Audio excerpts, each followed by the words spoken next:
Hey everyone, it's Lance from Cinematic Galaxy here, and I'm finally here to bring you all my long overdue top 10 list of films of 2012.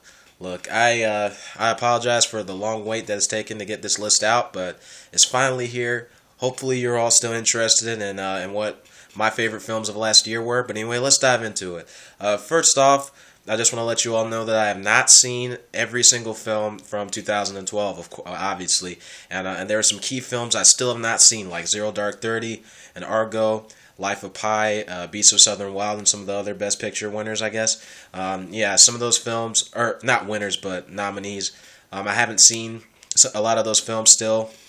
So just bear with me with this list in case it's maybe missing something like one of those films, because I just haven't seen it. But anyway, I want to start off with my honorable mentions. First off, Haywire. Haywire, starring Gina Carano, came out, I believe, in January of 2012.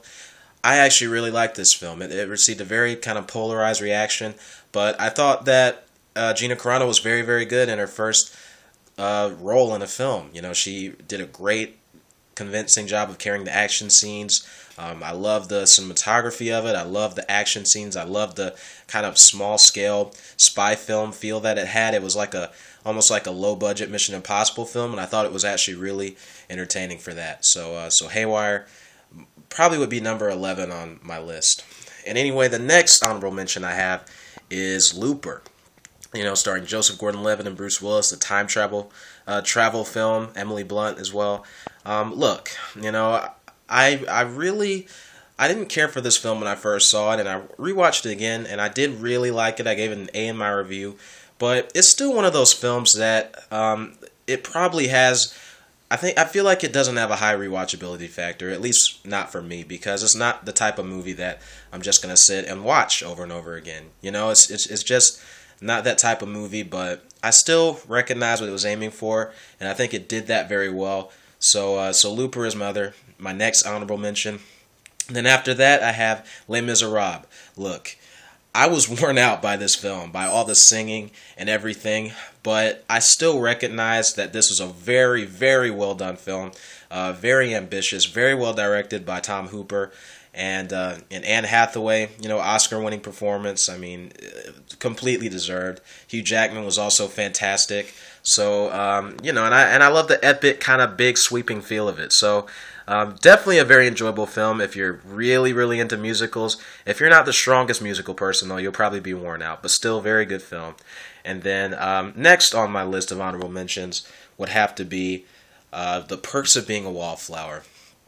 This is a movie that a lot of people who have seen it love, and me myself, I didn't perhaps love it as much as some of those people, probably because I watched it fresh off of reading the book, and the book, you know, the book was just, I guess, even though it was directed by the author of the book, the movie left a few things out that I would have loved to see in the film. So it was just kind of hard to watch it while I was comparing it to the book, I guess. But still, at the same time, I recognized it was a very well done film.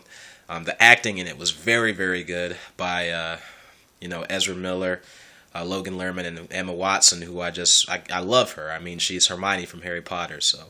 But she's still, I recognize her as a blossoming actress, and I really like Emma Watson. So, they were all great in the film, and it was a very good movie. And then, last up on my list of honorable mentions is actually The Bourne Legacy. Look, I know that a lot of people don't like this film. I'm not saying it's a work of art or anything. It's nowhere near the previous Bourne films with Matt Damon, but I thought it was a solid follow-up. I don't think it's nearly on. I don't think it's a bad film. You know, it doesn't. In my opinion, it doesn't deserve all the hate it gets. I thought it was a solid kind of side story, I guess, to the Bourne Ultimatum. You can either take it or leave it, and I guess I take it, but you know, it was a solid film. Jeremy Renner, Rachel Weisz were very good in it. But anyway, enough of that. Moving on into the actual list. Number 10 on my list. This is going to shock some people, maybe. But anyway, it's The Hunger Games. Look, is this film perfect? No, it's not. It definitely had its flaws. You know, there are some things about it that could have been improved. I say that as a book fan and as a movie fan. Maybe the shaky cam was overused. Though I thought it worked very well in the scene where the Hunger Games first began. I thought it was actually really good for that. But it might have been overused in other parts of the film. Also, some of the CGI, like with the mutts, I wasn't a fan of how those were done. But overall, as a fan of the book and as a fan of film, I was actually very satisfied with this film. I mean, I think, again, the games could have been grittier and all that, but I think it could have been turned out so much worse. I mean, I really, really enjoyed the film. I was invested in it. Jennifer Lawrence's Katniss, absolutely perfect. Completely carried this film. She was brilliant, one of the great protagonists we have, and it's really great to see a great female protagonist like this as well. So I was very happy with her. The other cast was also very good, and Josh Hutcherson was solid as Peeta. I don't think he was excellent or stand out or anything, but he was solid. But anyway, yeah, The Hunger Games, really like it. Really, really like this film, and I'm looking forward to Catching Fire. Really taking it to the next level, hopefully improving on the flaws of this one to really, really being a great film that is hopefully universally praised and accepted. So that's that. And anyway, number 9 on my list would have to be WreckIt Ralph, the animated film from Disney that came out last year. This movie was so heartfelt and lovely. I love this film, man. You know, the characters in it were great. They were all very well written. The premise was very, very cool. Kind of Toy Story-esque in how the toys would all kind of hang out and mingle after all the humans left the arcade and shut down the lights and everything. I thought that was very fun, very clever. And the animation was beautiful.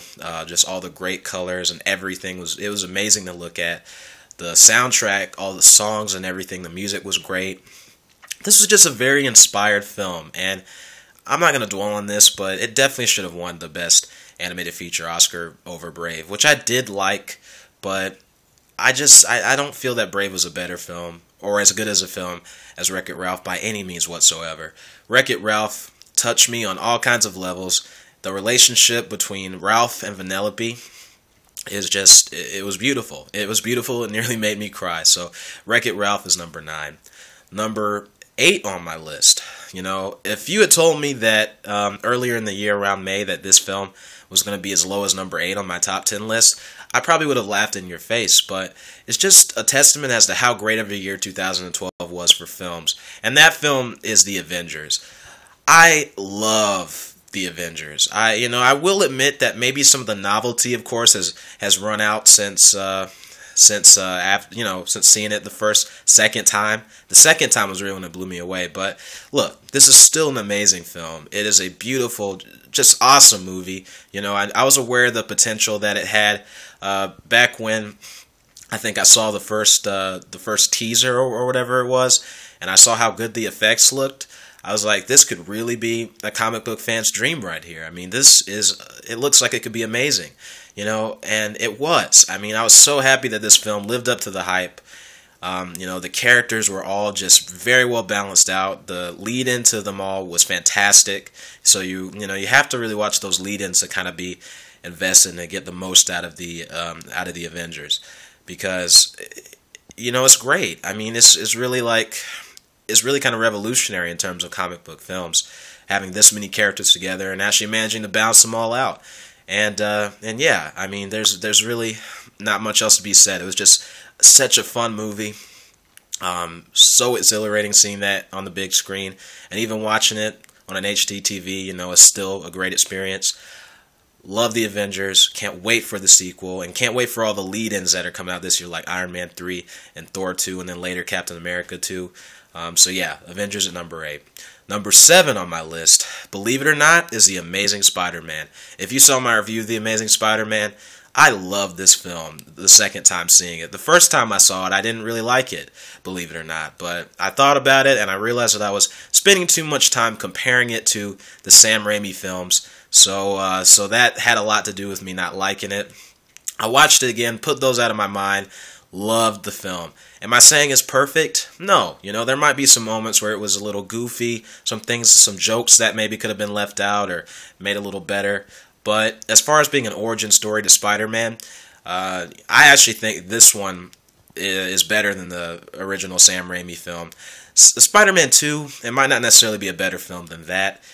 It is my favorite Spider-Man film, though. The Amazing Spider-Man is. But I'm not saying it's better than Spider-Man 2, which still has the best action scene out of any of the films, and that's the train sequence.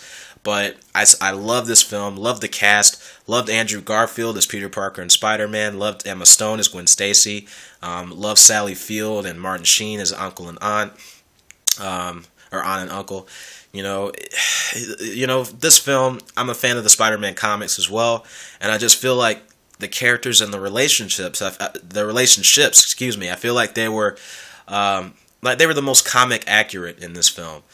I really felt that. And Andrew Garfield, again, I cannot express to you how great he is as Peter Parker. In fact, I think that he's the Peter Parker what Robert Downey Jr. Has been to Tony Stark and Iron Man. So I'm very much looking forward to seeing what they do with the sequel for this film. I'm a little bit worried about it in a way, but I really hope that the Amazing Spider-Man 2 is a great film. So that's number 7. Number 6 on my list is Django Unchained. And this is coming from a guy who is not even a big Quentin Tarantino fan. Believe it or not, Pulp Fiction, I don't love Pulp Fiction. I barely even like it. I'm not saying it's a bad film. It's just not really my type of film. Reservoir Dogs, I can just take it or leave it. Any of his other films. I don't like Jackie Brown. I haven't seen the Kill Bill films, and I haven't seen Inglourious Basterds, so don't quote me on those. I still have to see those. But based on what I had seen of his filmography, I'm not the biggest QT fan. But I love Django Unchained. I really got a lot of enjoyment out of this film. I love the historical backdrop, and I thought the film was hilarious when it was supposed to be, and at the same time it was emotional when it was supposed to be. And it was a great kind of spaghetti western, I love seeing a film like this, and I was just completely engrossed watching it, and after seeing it the whole time, it's one of those movies that after you see it, it just leaves you thinking about it, and the more you think about it, the more you like it. And that's how I felt with this film. Jamie Foxx, strong as a lead. Christoph Waltz, Oscar-winning performance. Leo DiCaprio, great. Just a really well-directed, fun, clever film. Django Unchained at number 6. Going into number 5 is Silver Linings Playbook, starring Jennifer Lawrence, who I love. I love Jennifer Lawrence, of course, from The Hunger Games now. And even X-Men First Class, I thought she was really good. And then Bradley Cooper, who I haven't really been exposed to as an actor. They were both fantastic in this film. This film's directed by David O. Russell, who did The Fighter. And what I loved so much about this movie was that it just felt so real. It really felt real and powerful. I was very powerfully affected by the emotion in this film because it felt like you were watching a real, almost documentary of these people's lives. How it dealt with mental illness and everything. I thought it was very good. It was funny when it needed to be. It was dramatic when it needed to be. It really balanced those out very well. Robert De Niro, again, was fantastic in it. Chris Tucker was actually in this film too, and he was very good. I liked seeing him in this movie. And yeah, Silver Linings Playbook is just one of those movies that, again, it left me thinking about it for forever after I left the theater. So I really was happy with this movie. The Silver Linings Playbook at number 5. Number 4 on my list is Skyfall. In my opinion, the best James Bond film ever made. It's at least my favorite, you could argue Goldfinger, Casino Royale, some of the other classic Bond films, GoldenEye, are the best. It's really all up to opinion, but Skyfall is my personal favorite, and there's just so much I love about this film. First of all, Daniel Craig as James Bond. He's my favorite James Bond, even over Sean Connery. I love him in this role so much. Can't wait to see him in the last 2 he does. And then, just the other cast as well is great. Judi Dench is fantastic as him. You got some pretty good Bond girls in this film. Javier Bardem is, in my opinion, the best Bond villain ever put to film. Loved him as Silva. And anyway, just, the cinematography is fantastic. It's beautiful. The visual effects, the sound design, the fight choreography, the action, just everything about Skyfall clicked for me, and I was blown away by it in theaters. I absolutely adore Skyfall. Just love that film. It really it was just what the Bond franchise needed after the disappointing Quantum of Solace. So, Skyfall at number 4. Number 3 on my list is Lincoln. You know, it was I think going to be number 2.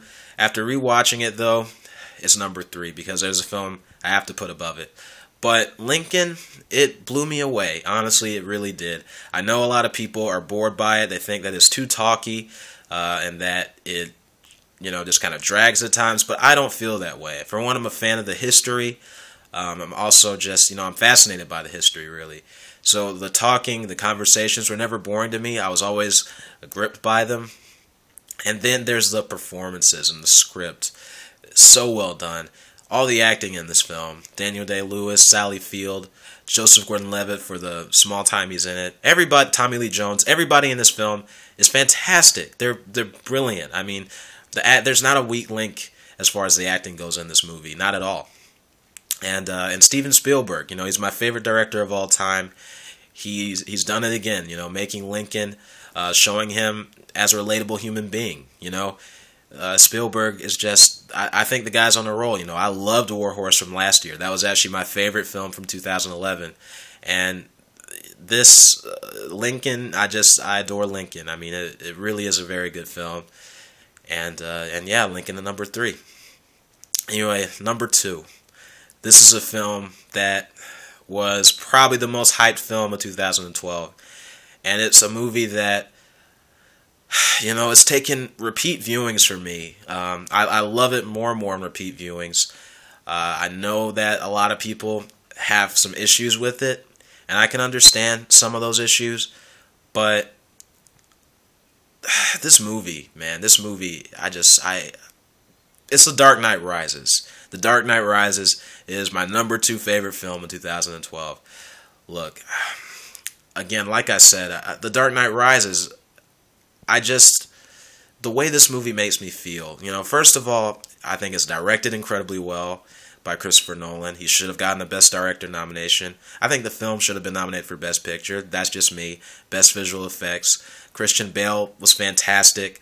The whole cast, Michael Caine, Morgan Freeman, Joseph Gordon-Levitt, Tom Hardy, Anne Hathaway. You know, it goes on. Even Marion Cotillard I thought was very good. And here's the thing, you know, when you listen to the soundtrack to this film, whenever you are driving to the grocery store or driving to school or to work, then you know there's something special about this film. The Dark Knight Rises is one of the most inspiring films I've ever seen. Not just in terms of a film, but in terms of how it relates to life, in terms of its message. You know, every time I watch this film, just seeing Bruce Wayne rise from his lowest of lows, rise from the ashes to becoming Batman again. And not just becoming Batman again, but truly becoming Bruce Wayne, being able to live and move on and enjoy his life as Bruce Wayne is one of the most inspiring journeys that I have ever seen in a film. It really is. And it's great on its own, but when you watch it in conjunction with The Dark Knight and Batman Begins, it's that much better because it wraps those up perfectly. And it just culminates in this incredible emotional finale for this character. You know, the best that we've seen on film. And I will say that The Dark Knight Rises is my favorite film of the Christopher Nolan Batman trilogy, and thus my favorite Christopher Nolan film, because the whole Batman trilogy, the Dark Knight trilogy, is my favorite thing that he's ever done. And yes, The Dark Knight Rises is my favorite out of the 3. I adore The Dark Knight Rises. I just, you know, whenever I watch the ending, I just get chills. I get goosebumps with that music. And just the sheer, you know, how it goes from sad to happy, you know, the upliftingness of it. I'm just so awe-inspired coming from this movie that it's really hard for me to describe because it's just that fulfilling for me. And again, like I said, I get so much out of it. It really inspires me to just be a better person. And whenever I'm feeling down about something, I think of The Dark Knight Rises. I think of Bruce Wayne's journey in The Dark Knight Rises, and it just inspires me to keep going on with life. And when a movie can do that to you, when a movie can touch you in those ways, it allows me to overlook maybe some of the flaws it might have. Because, yeah, you know, there might be some flaws here. But the movie, I just find it so engrossing that I can overlook those flaws and just accept this as one of my favorite movies of all time, because it is. And that's kind of the same way I feel about Return of the Jedi for the Star Wars saga, although that is my least favorite film of the original trilogy. But I still love it. But The Dark Knight Rises is actually my favorite out of the Christopher Nolan Batman trilogy. And yeah, it's number 2. But anyway, without further ado, number 1 on my list. This might surprise some people, but if you saw my review, you might not be that surprised. And my number 1 film of 2012 is The Hobbit: An Unexpected Journey. Look, I'm aware of the reviews this film received. I'm aware that a lot of people have problems with the 48 frames per second, which I didn't see it in that. I saw it in 24 frames per second, which is a standard, so I can't comment on that. But The Hobbit: An Unexpected Journey, I thought it was amazing. I loved this movie. I was a big fan of the book and also a fan of the Lord of the Rings films. I just, those movies are, again, those are like the holy grail of cinema for me, right along with the Star Wars trilogy and the Toy Story trilogy. Lord of the Rings is just in a class of its own. And The Hobbit: An Unexpected Journey, what this movie really needed to do for me in order to be successful, more than anything, was it needed to feel like the first film, as if the Fellowship of the Ring had never yet been filmed. And I think it did. It really felt like the first movie. I saw this on a midnight release, and it was just one of the best theatrical experiences that I've ever had. I felt like I was back in Middle-earth, from Lord of the Rings, but at the same time, I felt like I was seeing it for the first time. And that's really what was great. I adored the cast. I adored all the dwarves and Bilbo. Gandalf, of course, Ian McKellen.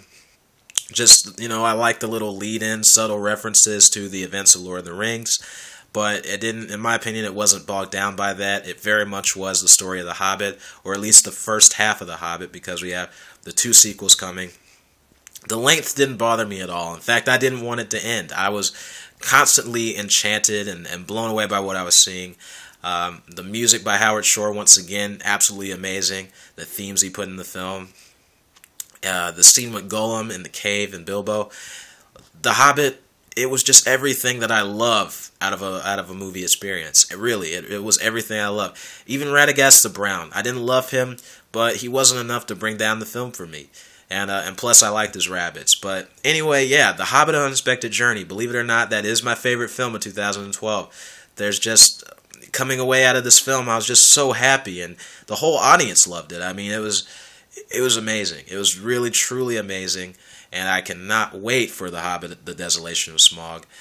In fact, I'm holding out on buying it on Blu-ray till the whole trilogy extended edition is out, and that's really hard to do because I love The Hobbit so much. But anyway, that is my number 1 film in 2012, and as with that, guys, that concludes my list of my top 10 movies of 2012. So please comment below.